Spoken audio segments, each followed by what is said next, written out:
இறைவன் என்றாலே நாம் இதையும் அவனிடம் அடையலாம்.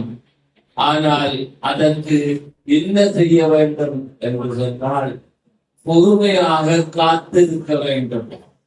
சமண சமயத்திலே தன்னுடைய தம்பியை விழுத்தரும்படி கேட்ட திலகவதியார் அப்பர் கதை வர்ணிக்காரை விழுத்து தரும்படி கேட்ட திலகவதியார் எவ்வளவு காலம் காத்திருந்தார்? ஒரு வாரமா, ஒரு மாதமா, ஒரு வருடமா? ஆனால் அவர் நம்பிக்கையை இழக்கவில்லை, மதம் மாறவில்லை, உதறிவிட்டு செல்லவில்லை, உறுதியாக நம்பினார் தம்பி வருவார் என்று.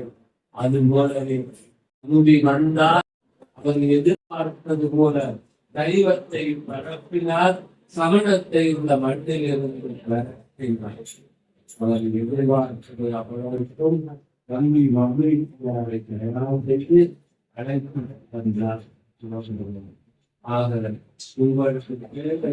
ஒரு குழந்தை 1 வயது, 2 வயது, 3 வயது பிரிகேஜில படிக்கலைன்னு சொல்லி அடிக்கிறாங்கப்பா.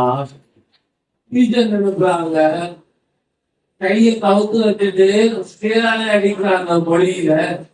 இதெல்லாம் பாவ காரியம்.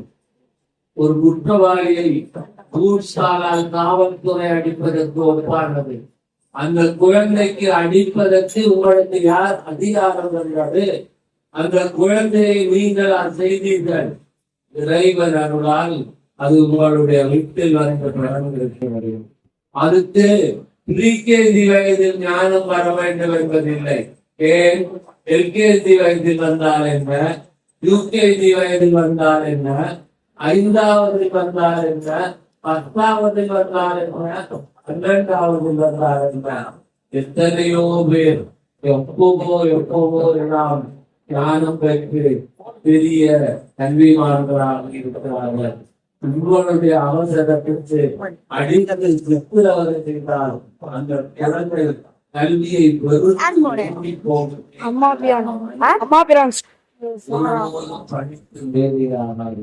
நீங்கள் செய்ய வேண்டியது உங்கள் குழந்தைகளை அடிப்பதில்லை, உங்கள் குழந்தைகளுக்காக அவருடைய திருவடிகளை விழுந்து அழுவதுதான். அதை யாராவது சொல்லியிருக்கிறார்? அதை செய்யக்கூடிய தாய் தந்தையை அப்படி செய்தால் அந்த குழந்தைக்கு கொடுக்க வேண்டியதை இறைவன் கொடுப்பார். எதை எங்கு கேட்க வேண்டும் என்பதை புரிந்து கொள்ளுங்கள். அதுவும் முக்கியமாக நாய், பூனை, ஆடு, மாடு, விலங்குகளில் இருந்து உயிரினங்களை உங்கள் விருப்பப்படி மாற்றுவதற்கு கையிலே போல் எடுத்தார்கள். அந்த பெரும் பாவம் உங்களை சும்மாவிடாது. உங்களுக்கும் அதே போன்ற துன்பத்தை கடைசி வயிற்று வழியில் அவர்கள் அந்த உலகம் பெரும்பாலும் 4வது. ஆதலினால் இது போன்ற பாவங்களை செய்ய வேண்டாம்.